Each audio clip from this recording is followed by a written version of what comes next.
Meus queridos irmãos, é com alegria que nós continuamos dentro dessa série de consolo, conforto e misericórdia, onde temos estudado e visto que encontramos esperança no Senhor Deus e podemos experimentar o extraordinário de Deus em nossas vidas a partir de um entendimento da sua graça e da sua misericórdia. Nós vamos continuar. Eu quero que você abra a sua Bíblia, talvez, num dos textos que mais para mim o autor se declara e apresenta o seu sofrimento, mas ao mesmo tempo apresenta também a sua esperança. Jó, capítulo de número 19. Nós vamos ler a partir do versículo nós vamos ler todo o capítulo, mas nós vamos ler apenas algumas partes dele, para que possamos depois meditar. Nós vamos ler a partir do versículo de número 21 até o versículo 29. Por favor, abra sua Bíblia. Jó, capítulo 19. No momento agora, iremos ler do versículo 21 ao versículo 29. Mas voltaremos a esse texto e dividiremos ele em alguns blocos de versículos, e na medida que nós formos expondo, nós iremos ler e assim entendendo o texto. A palavra do Senhor diz assim: compadecei-vos de mim, amigos meus, compadecei-vos de mim, porque a mão de Deus me atingiu. Porque me perseguis, como Deus me persegue, e não cessais de devorar a minha carne. Quem me dera fossem agora escritas as minhas palavras, quem me dera fossem gravadas em livro, que com pena de ferro e com chumbo, para que sempre fossem esculpidas na rocha. Vamos ler o versículo 25 juntos?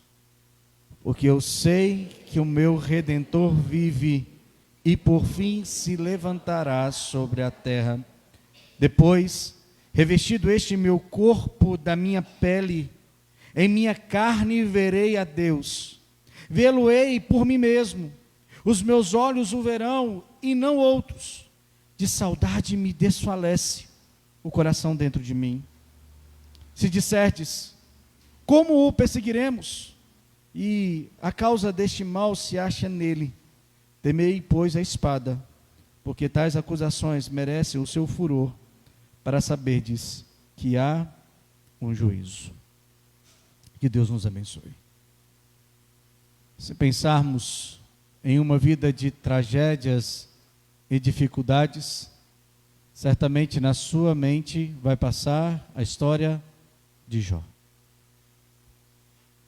Um homem valoroso diante do Senhor Deus, e que experimentou, talvez, um dos maiores sofrimentos nessa terra.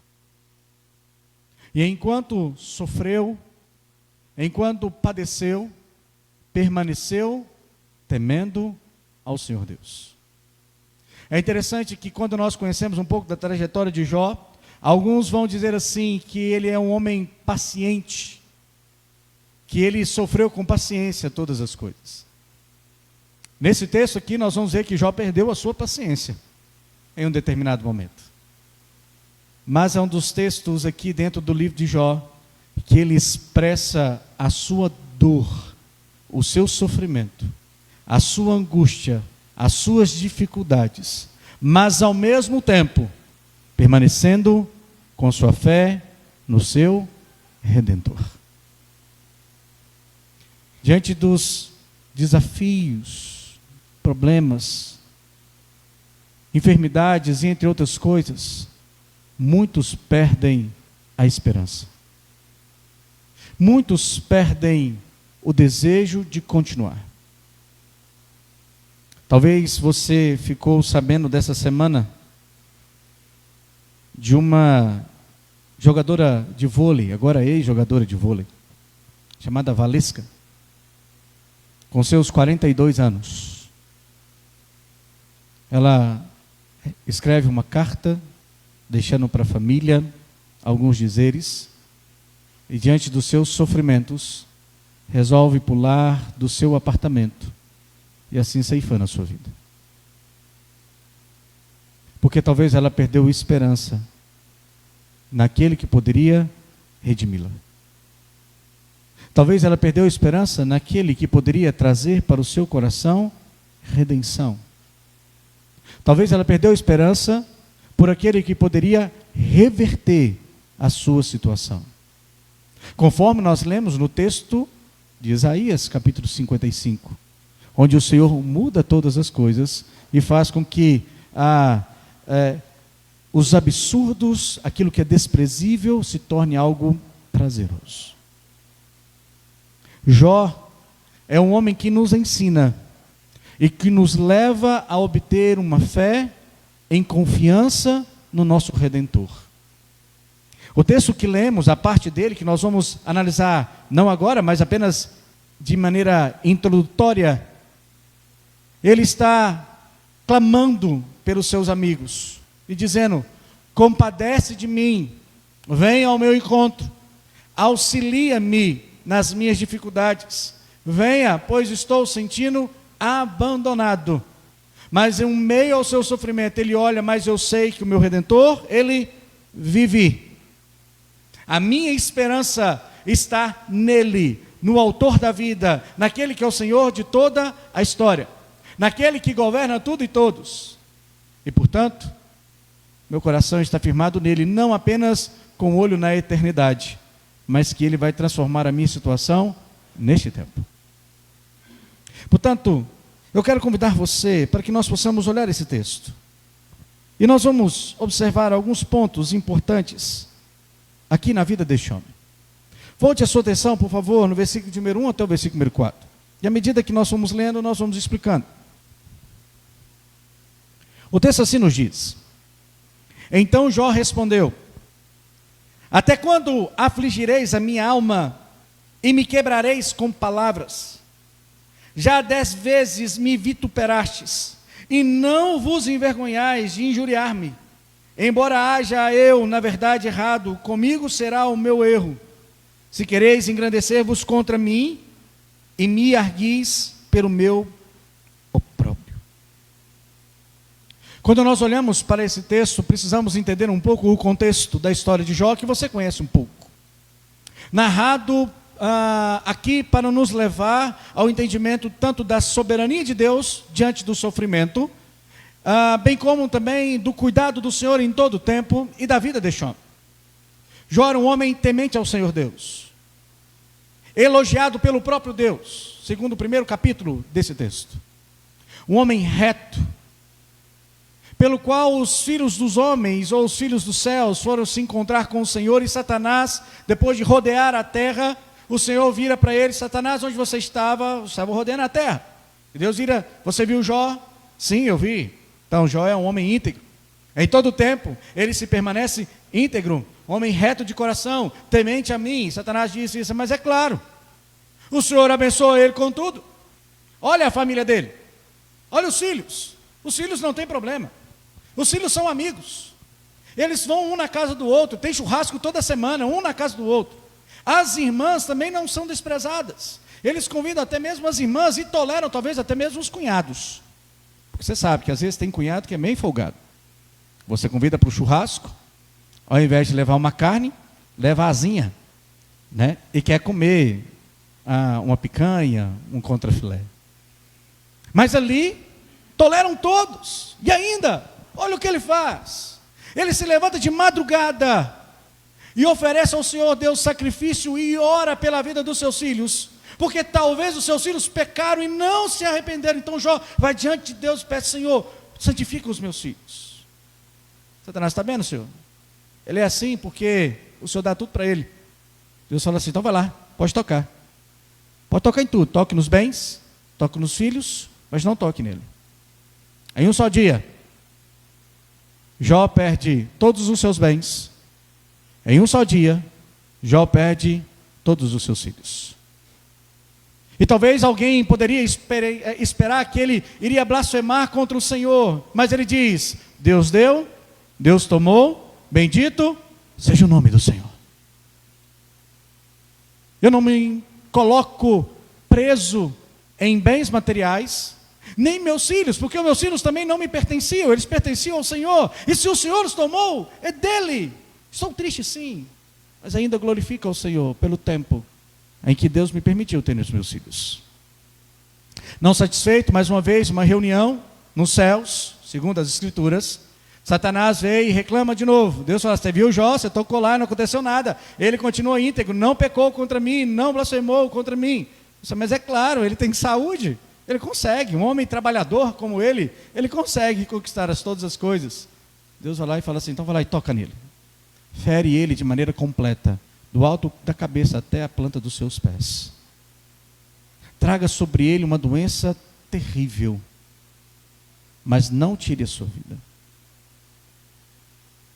Satanás vai e toca na vida de Jó, tirando não apenas agora os seus bens, mas a sua saúde, o seu vigor, transformando ele de uma maneira tão estranha, ao ponto de a sua mulher dizer assim, Jó, amaldiçoa o seu Deus e morre. É melhor morrer do que continuar assim com esse sofrimento. Não basta agora sermos pobres, não temos mais nada. Não basta agora nós não temos os nossos filhos. E agora você sem saúde, o que te resta? Morre. Mas Jó responde assim a sua mulher, no capítulo 2, versículo 10. Mas ele lhe respondeu, falas como qualquer doida ou louca. Deus não nos teria nos dado também o bem, Deus nos tem dado o bem, também não nos teria nos dado também o mal? Em tudo isso não pecou Jó com seus lábios. Jó permaneceu íntegro. Mas o texto aqui nos fala dos seus amigos, que chegam em um determinado momento, eles olham para Jó e não conseguem produzir uma só palavra. Eles ficam calados. E talvez seria melhor se eles estivessem calados, não tivessem falado nada, ao longo da sua vida. Porque, ou amigos estranhos. Porque depois que eles começam a falar, ao invés de trazer mensagens de consolo e esperança para Jó, começa a questioná-lo.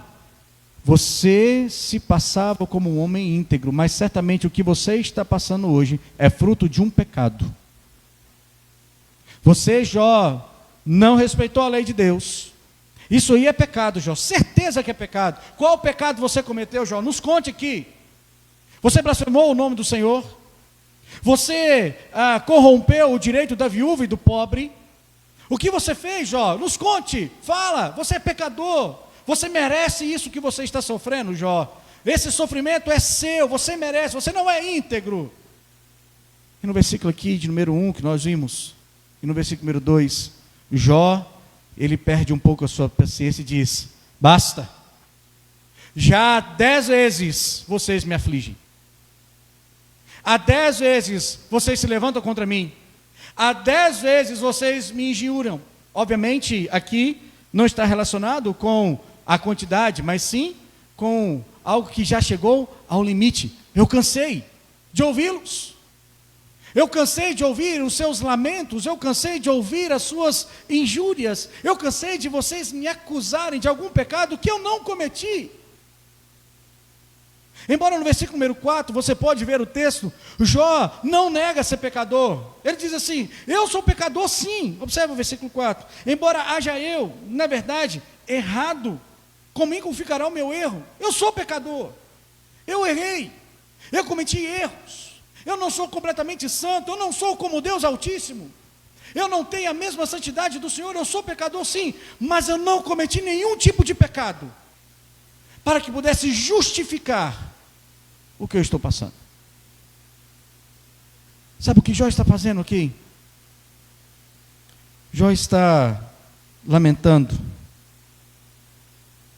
porque ele não entende o motivo do seu sofrimento. Por que eu estou sofrendo? Por que os meus amigos, ao invés de me consolar, só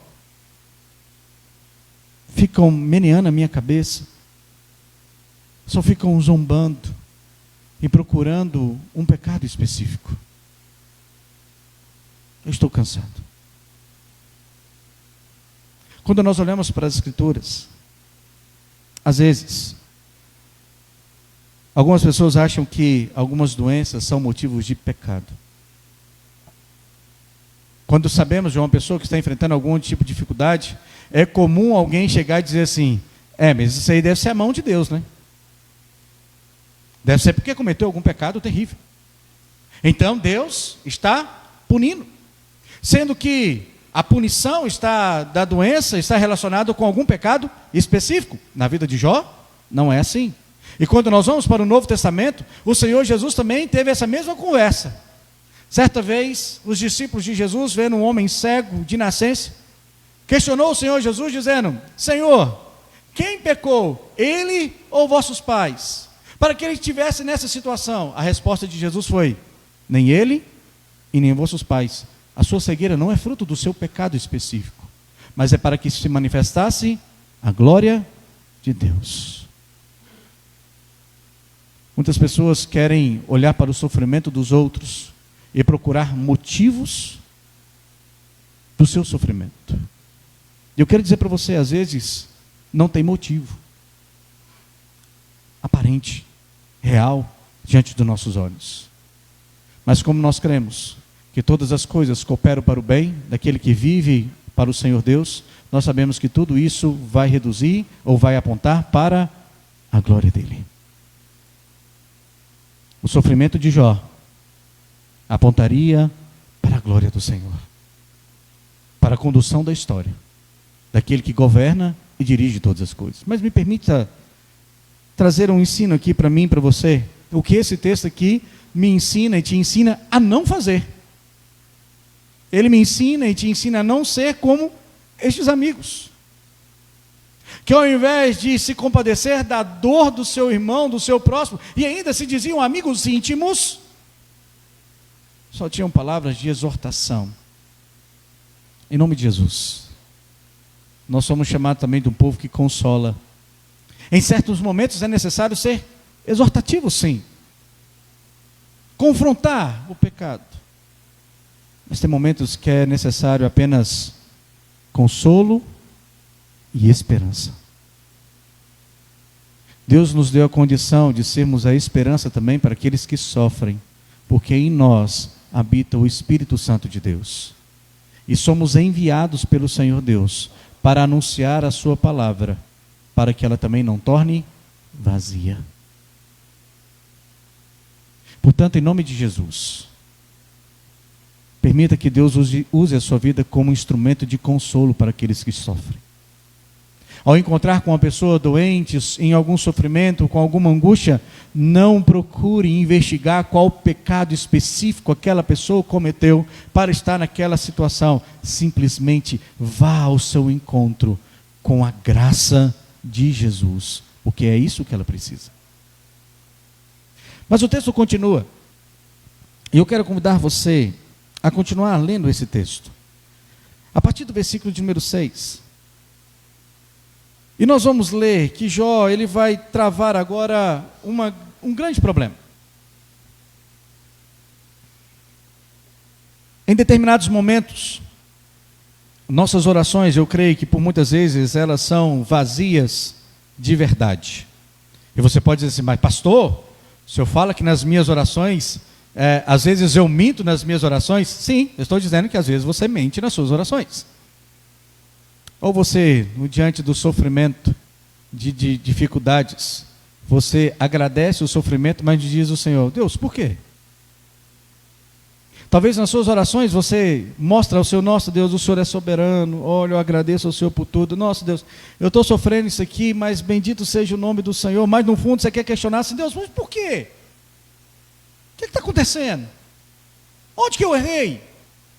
Quais são os meus erros? Olha o meu sofrimento, por que eu estou passando por isso?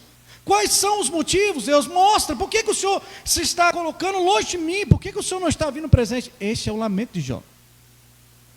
Observe o texto, por favor. A partir do versículo 6, porque ele tem um embate com o Senhor Deus e mostra a sua realidade. É um texto um pouco mais longo que nós vamos ler até o versículo número 20. Mas é um texto importante. Diz o texto: Saber agora que Deus é que me oprimiu e com a sua rede me cercou. Eis que clamo, violência, mas não sou ouvido. Grito, socorro, mas não há justiça. O meu caminho ele fechou e não posso passar, e as minhas veredas pôs trevas. Da minha honra me despojou e tirou-me da cabeça a coroa. Arruinou-me de todos os lados, e eu me vou. E arrancou-me a esperança como uma árvore. Inflamou contra mim a sua ira e me tem na conta de seu adversário. Juntas vieram as suas tropas. Prepararam contra mim o seu caminho e se acamparam ao redor da minha tenda. Pôs longe de mim os meus irmãos, e os que me conhecem como estranho se apartam de mim. Os meus parentes me desprezaram, e os meus conhecidos se esqueceram de mim. Os que se abrigam na minha casa e as minhas servas me têm por estranho, e vim a ser estrangeiro aos seus olhos.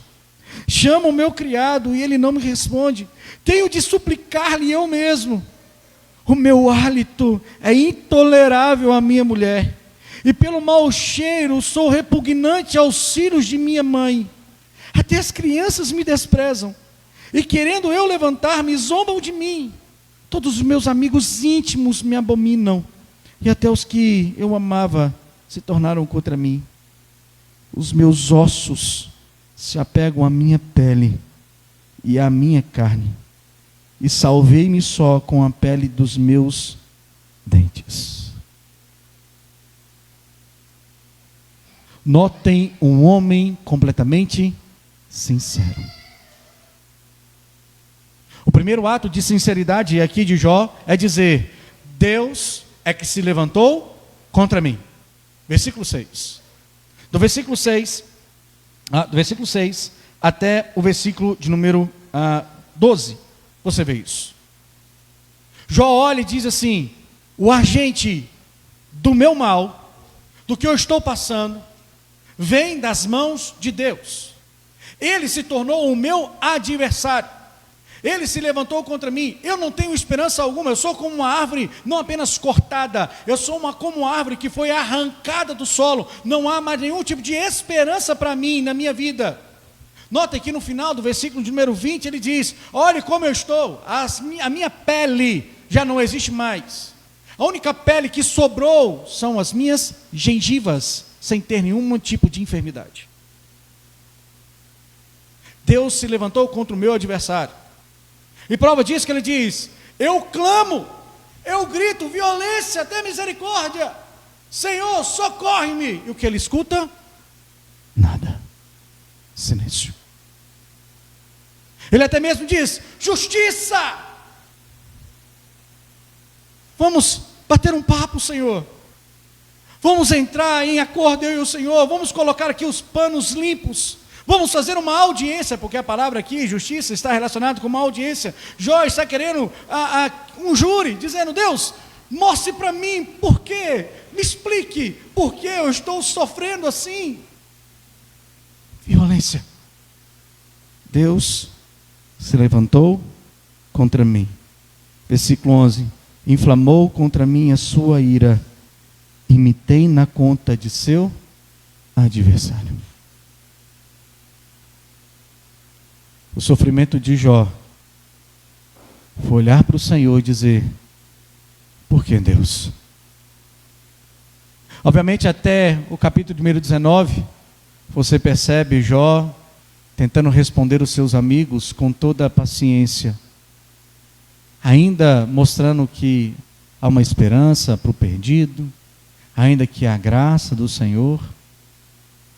Mas no versículo 19 ele cansa e diz: eu vou abrir meu coração. Deus é o meu adversário hoje. Às vezes nós sentimos assim. Às vezes em momentos da vida parece que Deus se colocou contrário a nós, está em oposição. Parece que estamos vivendo num cerco, onde não há esperança, onde não há uma luz, onde não há algo para nós passarmos. Então vivemos nesse sofrimento, mas o sofrimento de Jó ainda é mais profundo. Ele sente-se abandonado não apenas por Deus, que Deus se torna o seu adversário, mas ele também se sente abandonado por todos que estão ao seu redor. pelos seus amigos, pela sua família, pelos seus servos e pela sua esposa. E é tão triste ver isso, porque alguém que deveria estar ao seu lado, dando-lhe apoio, o seu hálito tem se tornado algo intolerável à sua mulher. Tem pessoas que se sentem assim, diante das enfermidades, diante dos desafios, que foram abandonados por muitos. Se você quer saber se você tem um amigo verdadeiro, é quando você passa por momentos de provações, tribulações, e esse seu amigo está ali com você. Até os amigos íntimos de Jó o abandonou. E o sentimento dele de ver tudo isso, o seu sofrimento, tendo que coçar a sua pele com um caco de telha, diante da sua agonia, ele até mesmo diz: eu fui abandonado por Deus. Quando nós vamos para o Novo Testamento, o Senhor Jesus, uma certa vez, tinha uma família que ele amava muito. A família de Lázaro, Marta e Maria. Em um determinado momento da história, o Senhor Jesus sai da região onde Lázaro, Marta e Maria moravam e estava indo para outra região. Enquanto ele está caminhando, Lázaro adoece e morre. Depois que o Senhor Jesus recebe a notícia de que Lázaro estava adoecido, ele não volta imediatamente, ele continua fazendo o ministério em outro lugar. Mas depois de um tempo, ele volta para os seus discípulos e diz: voltemos, vamos lá encontrar com Lázaro. Ele está adormecido, nós vamos despertá-lo. Seus discípulos não entendem, mas Senhor, como assim? Ele está adormecido, então ele vai acordar a qualquer momento. Jesus fala assim: ele morreu. Mas o que me chama a atenção é quando Jesus chega já às portas da cidade, perto da cidade. O burburinho de que Jesus estava chegando vai ao coração daquelas irmãs, e as duas repetem a mesma palavra. Elas chegam até os pés de Jesus e dizem assim: se estiveras aqui, o meu irmão não teria morrido. O sentimento de Marta e Maria era que o Senhor Jesus tinha os abandonado, mesmo sendo seus amigos íntimos. Como o Senhor abençoou tantas outras pessoas que nem conhecem, nós que hospedamos você em nossa casa, mandamos missionários, mandamos informações de que o seu grande amigo estava doente e o Senhor não veio. Cadê a sua compaixão? Ah, se o Senhor estivesse aqui, ele não teria morrido. Aquelas mulheres sentiram-se abandonadas. Abandonada até mesmo por Jesus. Mas quando nós vemos, o Senhor Jesus diz: eu não abandonei vocês. O que eu vou fazer para vocês aqui é algo extraordinário. A morte de Lázaro é para que o nome do Filho do Deus Todo-Poderoso seja glorificado. E Jesus, ao ver a multidão, o túmulo, ele chora, porque ele sente a dor de todos eles, ele se compadece da dor daquela família e dos amigos. Mas quando ele diz, remove a pedra e diz: Lázaro, sai para fora. Aquelas mulheres percebem que o Senhor jamais as abandonou. O nosso sentimento pode ser que Deus por muitas vezes nos abandona, que Ele se torna o nosso adversário. Mas na verdade Deus nunca é o nosso adversário. Todas as provações que nós temos, todas as tribulações que passamos, tudo isso é para fortalecimento da nossa fé e o entendimento da graça do Senhor sobre as nossas vidas. Há um texto que eu gosto muito, que fala que o Senhor jamais abandona o seu povo, que está em Isaías capítulo 49, no versículo 15. Quando o profeta diz assim: acaso pode uma mulher esquecer-se do seu filho que ainda mama, de sorte que não se compadeça do filho do seu ventre, mas ainda que esta viesse a esquecer dele, eu todavia não me esquecerei de ti. O que nós temos é a certeza de que o Senhor jamais nos abandona. Mas às vezes é necessário sermos sinceros diante de Deus e apresentar diante dele o nosso sofrimento. Senhor, parece que o Senhor se tornou o meu adversário. O que está acontecendo? Mostra-me, abre os meus olhos. Eu estou abandonado de todos. Venha ao meu encontro. É onde se encontra a esperança nesse texto. Mais uma vez, Jó clama, pedindo para que seus amigos se compadecessem dele, no versículo 21 até o versículo 22. Ele pede, olha, quem dera a minha história fosse escrita e preservada, para que as pessoas conhecessem o que eu passei. E ela foi escrita, preservada, e hoje nós conhecemos a história dele. Mas por que ele pede que a sua história seja reservada, seja escrita? Porque o fim que ele estava ali, a situação que ele estava, ele tinha plena certeza que não era o seu fim. Porque a sua esperança estava no seu Redentor. Quando ele diz, porque eu sei que o meu Redentor vive, e por fim se levantará sobre a terra. Depois revestido este meu corpo da minha pele, em minha carne verei a Deus. Vê-lo-ei por mim mesmo. Os meus olhos o verão, e não outros. De saudade me desfalece o coração dentro de mim. Nos versículos anteriores, Jó disse, Deus é o meu adversário, mas ao mesmo tempo, o meu Deus é o meu Redentor. Eu estou com saudade dele. Ele vai trazer graça ao meu coração. Eu tenho esperança que ele vai transformar a minha vida. Ele vai transformar a minha pele. Ele vai me curar. E eu verei o Senhor com os meus olhos. A esperança de Jó não estava nos seus amigos. A esperança de Jó não estava na sua integridade. A esperança de Jó não estava nos seus bens. A esperança de Jó continuou sendo o seu Redentor. A Bíblia vai nos contar que Deus veio ao encontro de Jó e questionou a ele algumas coisas. E no capítulo 42, que eu convido você a ir lá.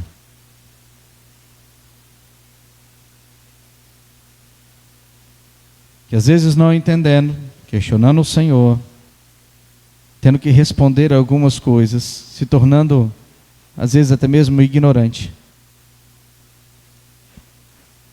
No capítulo 42, Jó responde ao Senhor. A partir do versículo 1, ele diz o seguinte: Então respondeu Jó ao seu Senhor: Bem sei que tudo podes, e nenhum dos teus planos pode ser frustrado. Quem é aquele, como disseste, que sem conhecimento encobre o conselho? Na verdade, falei do que não entendia. Coisas maravilhosas demais para mim, coisas que eu não conhecia. Escuta-me, pois, havias dito, e eu falarei. Eu te perguntarei, e tu me ensinarás. Eu te conhecia só de ouvir, mas agora os meus olhos te veem. Por isso, me abomino e me arrependo no pó e na cinza. O final da história de Jó foi um reencontro com o seu Redentor. Quando ele olha para o céu e diz: Ah, como eu fui tolo em questioná-lo. Há coisas que são maiores do que eu. Há coisas que são maiores do que minha vida. Eu não entendia, mas agora eu entendo. Porque o Senhor faz tudo de maneira maravilhosa. Jó não experimentou a redenção apenas na vida eterna, o seu corpo transformado e a sua situação modificada na eternidade. Não. Deus restituiu todos os seus bens e ainda lhe permitiu ter filhos e filhas. Entenda o seguinte, irmãos: Deus jamais será o seu adversário. Mas ore ao Senhor quando você estiver enfrentando tribulações, para que o conhecimento do Senhor, que é muito mais vasto do que o meu e do que o seu, Ele possa te iluminar e te mostrar a sua vontade, para que você o glorifique em todo o tempo, para que você não apenas escuteie o Senhor, mas que você experimente do Senhor todos os dias, porque somente Ele pode trazer para nós consolo e esperança.